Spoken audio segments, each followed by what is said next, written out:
So I firmly believe that music is a powerhouse in our culture. It has such an influence over how we look at ourselves and how we look at society. I take in world-class soloists, violinist, cellist, and a singer, and I'm the pianist.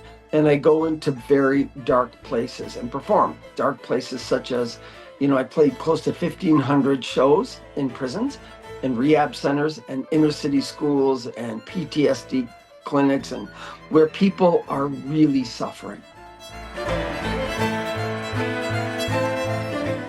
I met Eric Genuis and his musicians when I first got hired as the executive director for the Washington Statewide Reentry Council almost 3 years ago now. And so we started to discuss the lack of beauty that are in our prison systems and how music can connect us at a very deep level. Humanity simply is uplifted through music. I go in and I give a 2-hour show because I believe in the impact of what that show does on them. We brought this to Washington State for 3 reasons. 1, we want to give voice to those who need it most so they can be seen and heard and be part of this process to make more successful reentry and to make communities safer. Classical music invites comfort and vulnerability, and we've seen this over the last 3 years when we've got into the prisons.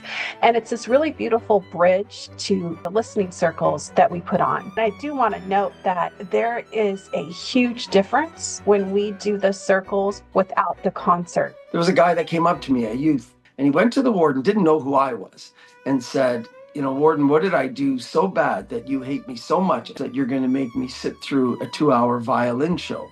Say, "No, I'm serious, Warden. I do not want to be here. I'm not about this music."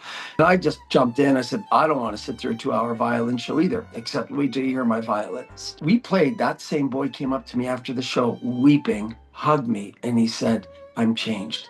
After they experience that concert for a couple hours, they're really open to discussing reentry. We ask those questions. What can we do to make your experience better while incarcerated so you have better outcomes when you reenter the community? They're also able to give us feedback on how the Reentry Council can build better and stronger communities. 95% of people who are currently incarcerated will be released. But you see, the beauty is that they invite me into that.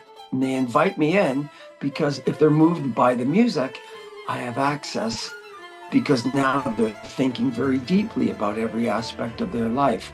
Commerce wholeheartedly supports equity, inclusion, and human dignity. So of course, they supported the Concert of Hope series from a program level and financially. And for that, we're thankful because without their support, we simply would not have been able to do this.